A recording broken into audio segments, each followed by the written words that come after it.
Další den a další drama. Sam s Martinem se potýkají s vlhkým problémem. Jak si poradí? Ne, ona mi tady hodinu tvrdila, byla z toho úplně nešťastná, říkala, že se ten telefon nevytopil, tak mi to vysvětli.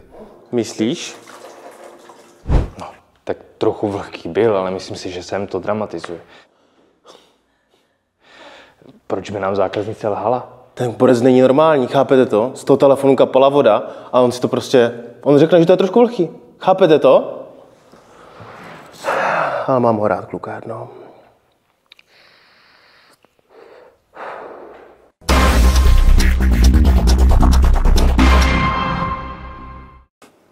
Měl jsi pravdu? Ale i takové zařízení jsme schopni opravit.